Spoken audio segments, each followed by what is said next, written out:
What's up everyone, my besties, my fabulous friends? Are you ready for some math you definitely won't learn in school?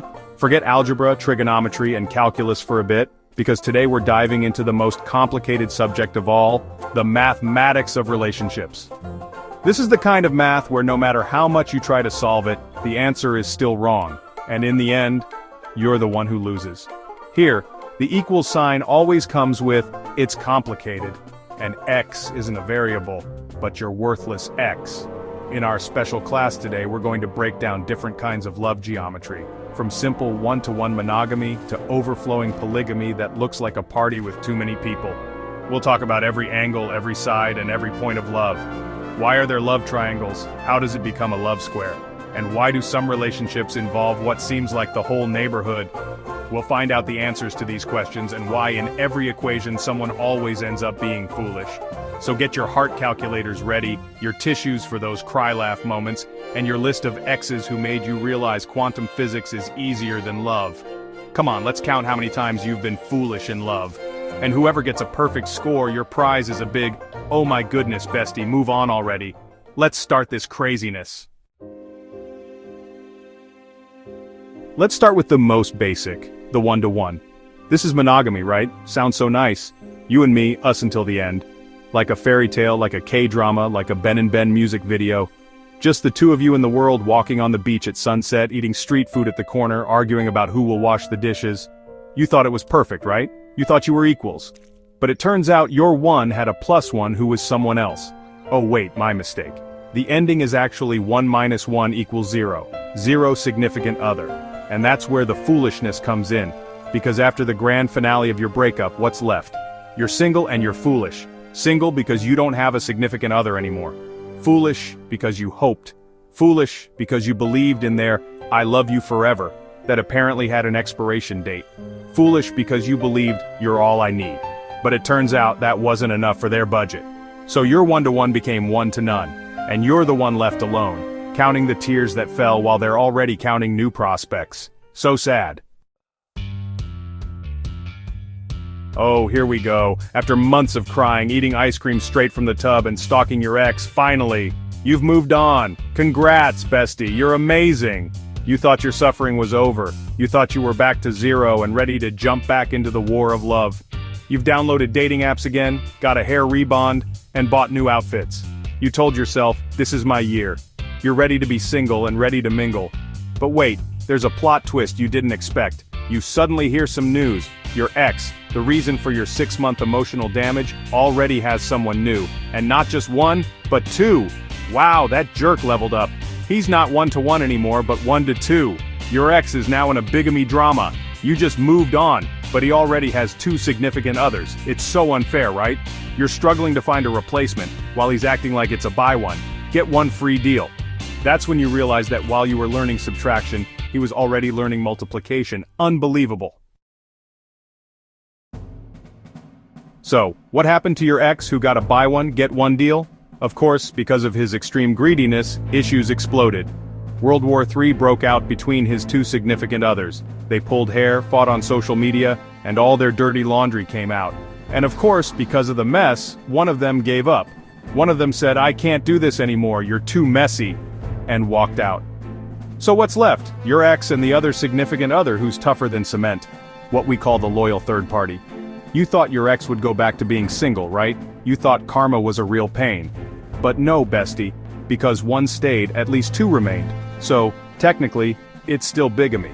Not 1-to-2 anymore, but 2 to each other. 2 people who were both victims of deceit, but now they're together. And you? You're the original, but you're left outside, just watching them. It's like you're the first contestant evicted from a reality show, while they're enjoying themselves inside the house. It hurts, doesn't it? Okay, this is getting a bit complicated. Let's say because of how messy your love life is, only one ex is left in circulation. The others got married, became nuns, or flew to Mars. So, you have one ex who's still single, and you have 2 new admirers. And there you have it, the book of the heartbroken is formed, the love triangle, 3 people, 1 heart being fought over. You think it sounds beautiful, right? You feel like Bella Swan being fought over by Edward and Jacob. You feel like you're the star of a movie. But wait, let's analyze the situation. 3 commitments, but the truth is they're the only ones who like you. You're so confused, you don't know who to choose. One is kind but boring. One is exciting but a red flag. And your ex is just there, making their presence felt, reminding you of what ifs. In the end, because you thought too much, you didn't choose anyone. All of them got tired of waiting for you. And you're left alone again. Your love triangle became just a dot. You, alone, foolish, again. If you thought your love life could only handle a triangle, you're wrong. It can level up to a quadrilateral. 4 corners, 4 sides, 4 headaches. Imagine this. 4 people are now interested in you. Wow, right? Like you're in a popular TV show, but you're the main character. Rich, poor, bad boy, and the other one, your loyal ex who still won't leave you alone. There are 4 of them, and all of them are hoping for you.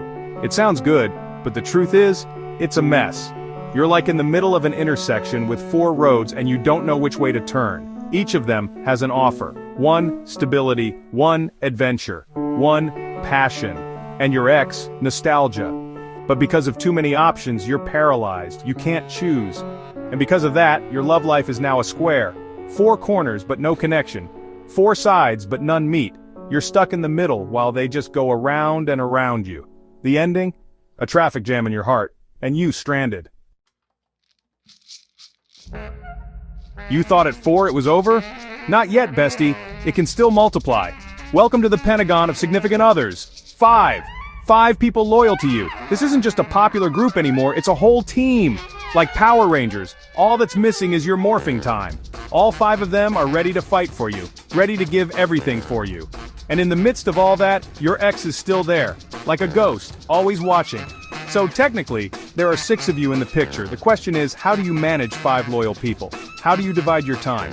Monday with significant other number 1, Tuesday with significant other number 2, Wednesday with significant other number 3, Thursday with significant other number 4, Friday with significant other number 5.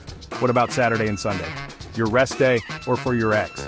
See, it's already a mess. You're like a call center agent handling multiple accounts. Your love life has become a business process outsourcing industry, and with all that stress, you might be the first to resign from your own love life. From Pentagon, let's go to Hexagon. 6 significant others. You're really something, bestie. This isn't a love life anymore, but a small village. There are 6 of them, and you think it's happy. The more, the merrier, right? You could even form a volleyball team. But wait, there's a problem. Among those 6, there's a third party. Not for you, but for one of your significant others. So, your significant other has another significant other who isn't you. This is where the ultimate trust issues come in. If one of your 6 significant others has a third party, how can you trust the other 5? Maybe your significant other number 2 is texting someone else. Maybe your significant other number 4 is dating someone else. Maybe all of them have secrets. Your hexagon party has become a big who's who of cheaters. Trust issues are doubled. You no longer know who's on your side and who's against you. The ending? You, paranoid. Them deceiving each other. What a mess.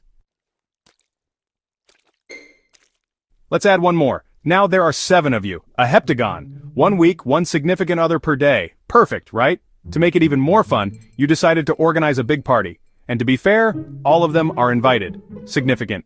Other number 1 to significant, other number 7, all present. You thought it would be a fun get-together, a we are the world moment. But it turns out it's going to be a royal rumble. Imagine the scene, all of them, meeting each other, looking at each other, pretending to be nice, making veiled comments. Who are you? What's your role here? Why are you holding their hand? And in the middle of all that, you, just posing, smiling as if nothing is happening. But because of the extreme chaos, because of the extreme drama, one couldn't take it. One got fed up and walked out. So, there were 7 of you at the start, but only 6 are left. And who was the one who left? They're the foolish one. Foolish. Because they were the only one who didn't play along. They were the only one who couldn't handle the craziness. And you, the party continues. 8. An octagon. Wow, this is like an MMA fight now. There are 8 of you in the relationship. As they say, the more the merrier. More people around, more fun. More people to contribute to the bills, more people to take care of you when you're sick. You're like a big family now. Sounds good, right? But with every merrier, there's a corresponding mess. And among those 8, of course, one will give up. One will say, I can't handle this anymore. So, one is left.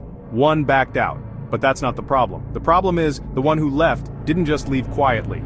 They left a parting gift, a huge rumor. They told everyone the secret of one of your remaining significant others. It turns out, your significant other number 5 has a mistress, and their mistress is supposedly a witch. Oh wow, this is where black magic enters your love life. Never mind the ex who left and their witch mistress. What about you? Next thing you know, your problem might be a curse, not a heartbreak. 9. A nonagon. 9 years. Imagine you spent 9 years moving on from one person. 9 years of crying, grieving, and rebuilding yourself. And after 9 long years, you thought you were okay. But suddenly your ex made their presence felt again. And not just them, but all your significant others from the past 9 years. 9 of them, all of them came back. You thought your life would be chaotic again. But here's the twist, all of them stayed. And what's even more surprising, no cheating, all of them became friends, helping each other, supporting each other. You're like a big support group, and because of your amazing bond you even have extra cards at the casino. You can now open your own gambling den.